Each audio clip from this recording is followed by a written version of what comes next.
১৯৮৪ সালে ৪৯% ভোট পেয়ে ৪০৪টি আসনে জিতেছিল কংগ্রেস, কিন্তু ১৯৮৯-তে ১৯৭ আসনে জিতে বিধ্বস্ত হয়। মাত্র ৯.৫% ভোট হারানোর কারণে ২০৭টি আসন খোয়ায় দলটি। কংগ্রেস ২০০৯ সালে ২৮% ভোট পেয়ে ২০৬টি আসন জিতেছিল। এটি ২০১৪ সালে নেমে আসে ৪৪-এ, ভোট পায় ১৯.৫%। এর অর্থ শতকরা ৯ ভাগ ভোট কম পাওয়ার ফলে ১৬২টি আসনে ক্ষতির শিকার হয় কংগ্রেস। কিন্তু এই ঢোল জোরের সাথে বাজানো হচ্ছে যে ৩৭ ভাগ ভোট এবং ৩০৩টি আসন পাওয়া বিজেপি একটি দুর্ভেদ্য দুর্গের মতো।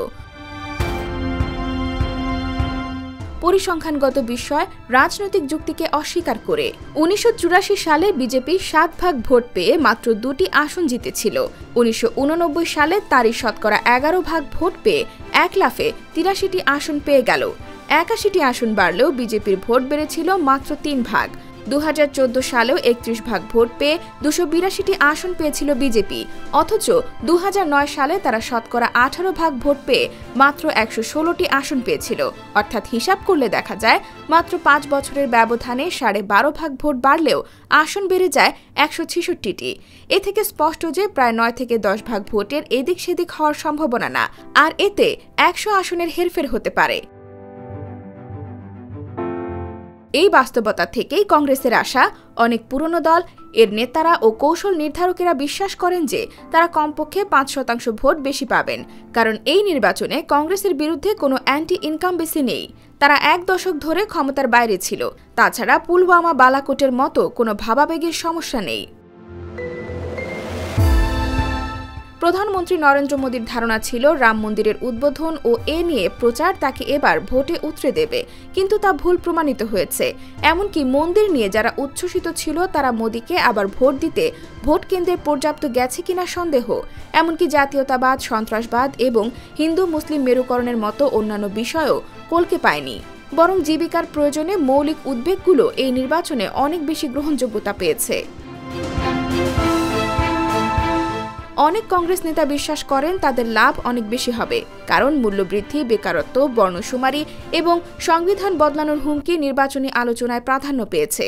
তারা আরও আশা করেন যে জোটের কারণে অনেক রাজ্যে অতিরিক্ত ৫% ভোট আসতে পারে। কংগ্রেস মহারাষ্ট্র, তামিলনাড়ু, উত্তরপ্রদেশ, বিহার, দিল্লি এবং ঝাড়খণ্ডে শক্তিশালী জোট করেছে। এমনকি গুজরাটে মোদী বিরোধী ভোটের বিভাজন ঠেকাতে আম আদমি পার্টির সাথে জোট বেঁধেছে কংগ্রেস। যদি অংশীদারদের থেকে ভোটের স্থানান্তর কার্যকরভাবে হয়, তাহলে মোট লাভ 10%-এর বেশি হতে পারে, যাতে কংগ্রেসের ভোট 30% হতে পারে। দলীয় নেতাদের মতে এতে করে কংগ্রেস ৮০ থেকে ১০০ আসন পেতে পারে। আর হরিয়ানায় গুড়গাঁও, ফরিদাবাদ ও কর্নেলে প্রতিদ্বন্দ্বিতা যে হবে তা স্পষ্ট। কংগ্রেস যদি হরিয়ানায় ৭-৮টি আসন জিততে পারে, তাহলে বিজেপি অবশ্যই সারা দেশে ১০০ আসন হারাবে। বিজেপির যে ৪০০ পার করার গর্ব মাঝপথে পরিত্যাগ করেছিল, সেই বিতর্ক আবার শুরু করেছে। স্বরাষ্ট্রমন্ত্রী অমিত শাহ স্পষ্টভাবে বলেছেন, বিজেপি ইতিমধ্যে ৬টি ধাপে ৩০০ পেরিয়েছে।